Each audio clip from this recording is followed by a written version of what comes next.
On today's episode of Pathmonk Presents, I've got a very special guest with me joining today. Please welcome Cohen McHale-Fleming, who is the marketing manager at IronSight. Now, for all of you who don't know, IronSight is pretty much a field service management software that takes the guesswork out of field operations. If you request, schedule, execute, or document, analyze any field work, IronSight is here, and they are the platform for you that you've been looking for. They are cloud-based, fast to implement, and easy to use. Cohen, thank you so much for joining us today. It's an honor to have you on our show. Thanks so much for having me. Absolutely. So for all of our listeners out there, tell us, what does IronSight do overall? Yeah, so at a high level, IronSight's all about connecting the demand and supply for industrial field services. So what does that actually mean? We kind of act almost as a combination of like a project management tool like Asana, and then something like Uber Eats or Skip the Dishes. So what we do is we'll set up with oil and gas companies, typically is our main market. So we'll help a oil producer, let's say like a well-known like Exxon, they'll bring us on as an example, and then we'll go out and we'll onboard all of the service providers that they need. So all the people actually getting stuff done out in the field, checking in on sites, moving fluid around, all that kind of thing. And it really simplifies the process. So currently there's lots of phone calls, emails, spreadsheets, lots of manual effort involved in scheduling these services. And there's not really a ton of visibility into when things are actually happening. So in a logistically intensive type of operation, it really helps to have something just like you do when you order food, where you can quickly put in your order and you can see exactly what's going on and you can communicate with the driver and you can capture a lot of important information there. So that's kind of really where we sit, is at this intersection of the demand for these services and the people that supply. Awesome. That's incredible. I love how you gave me a highlight overview and breaking it down to, the detail as well, to where I can be able to understand, what you guys do and who your clients are, the problems you solve for them. So that's great. Now, in terms of your clients, how do they typically find you? What would you say is your top client acquisition channel? Would it mainly be digital marketing, inbound? Is it through referral? Is it through word of mouth? Yeah, so we're very lucky in that we get quite a bit of word of mouth and referral.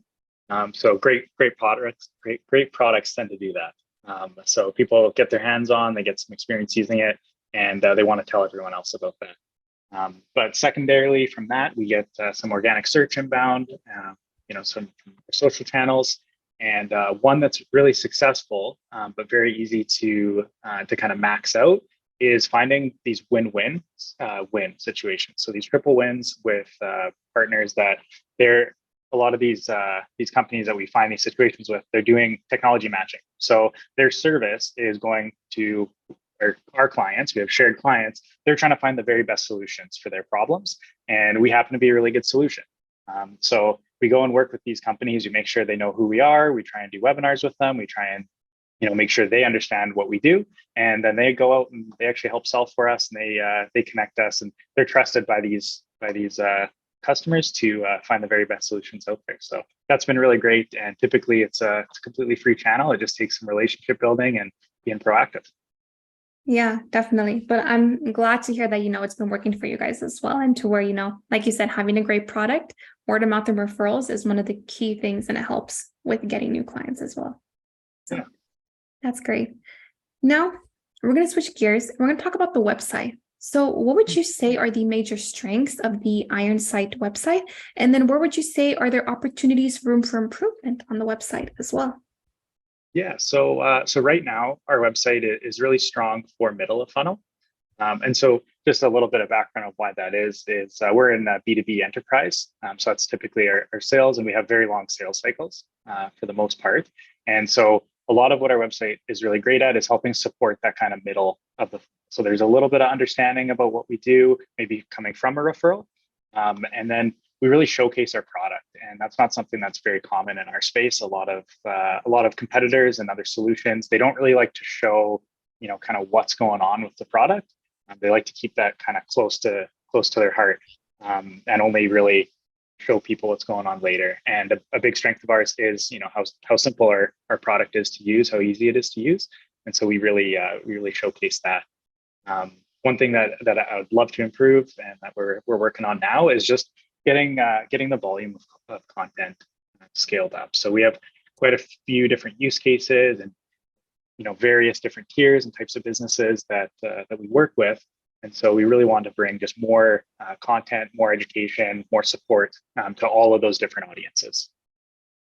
Awesome. Thanks for sharing that with me. So my next question is, so since you talked about how simple your product is to use, does IronSight have any, products that will be launched pretty soon for our audience to keep an eye out for? Yeah.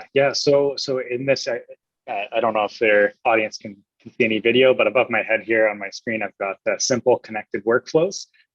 So simple being just the interface of the product. The connected part is something we're really, really excited about. So we think that collaboration is the future for the industry that we serve. And so we're going to be launching, and we've already actually launched it, but we're going to be doing a little bit more of a larger launch for what we call Marketplace.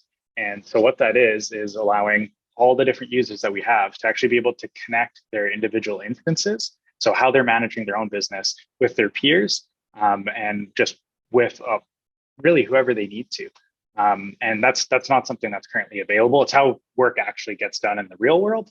But there's not currently a digital means of letting that data flow and being able to connect and interact in real time.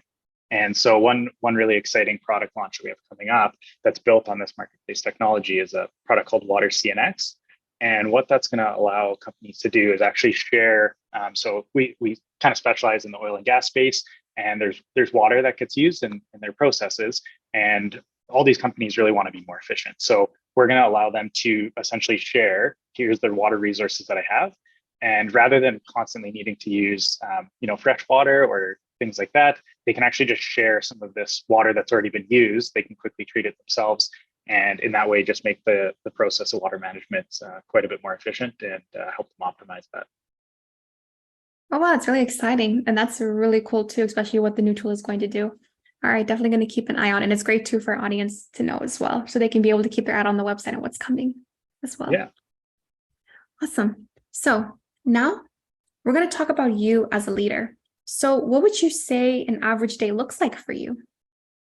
Yeah, average day for me varies quite a bit, but it's typically going to involve a good deal of really being right in the thick of it and supporting the sales team.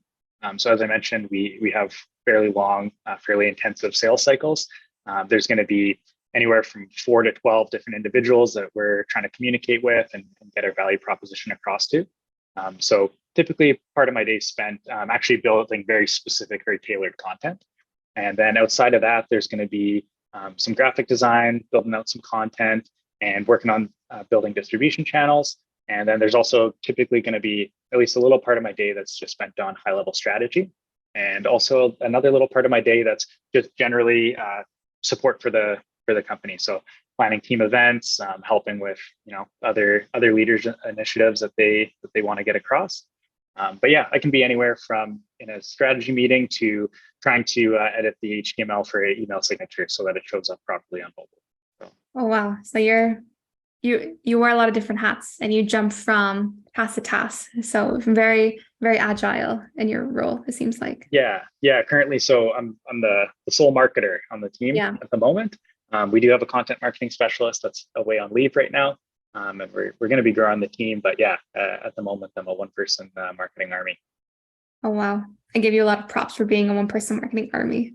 I give you a lot of props. Yeah. All right. So we're coming to the end of our interview, and I'm going to ask you some rapid fire questions. Are you ready? Good thing. Yeah. Awesome. What is the last book that you read? The last book that I read was Playing to Win. So not necessarily a marketing book, more of a strategy book. But yeah, one great takeaway from that was the thought of what would have to be true. What would have to be true if I want this to happen? Right. Cool. Sweet. I'm looking forward to looking more into that book now. You have my curiosity sparked. So I'm going to check it out. Now, if there were no boundaries in technology, what would be the one thing you'd want to have fixed in your role today as a marketer? A good question. If there was no boundaries to technology. Yes. I don't know that it's necessarily a boundary in technology, but I'd really love to be able to deliver much more personalized experiences for anybody that hits our website or that interacts with our brand. Okay. All right. Now, what is one piece of advice that you would give yourself if you were to restart at this company again? What would you tell yourself on your first day? Restart here at IronSight. Yes, exactly. Stay on your toes. I came from pretty well established businesses for my background, and so and more established type of product offerings. And what we're doing here at IronSight is it's new, it's exciting, and it moves very quickly. And so moving a little bit away from, I'm going to be able to plan something and execute on it 6 months from now, because we have these opportunities that show up, and every 6 months, the business has grown so much that there's not really a great way to plan and execute on such long timelines. So yeah, stay on your toes, be agile, and I probably would have leaned into building more content earlier on. All right, awesome. Thank you for sharing that with me. Really good. Now, we're at the end of the interview today, and I want to thank you so much for joining us on Pathmonk Presents podcast. But I also want to give you the last word. If anyone were to forget about everything we've talked about in your interview today, what is the one thing you want them to remember about IronSight overall? Yeah, collaboration will set you free. Leaning into working with people in your industry and working with your peers, working with people that you might perceive as competitors. That's what IronSight's all about. Is let's all work together, get connected, and from there, great things are going to happen. Yeah, I love how you wrapped it up. Great things are going to happen, and they will. You guys are major key players in your industry, and you have a lot of exciting things coming down your pipeline. Yeah, I'd agree. Absolutely. All right. Cohen, thank you so much for joining us today. And for all of our listeners, check us out next week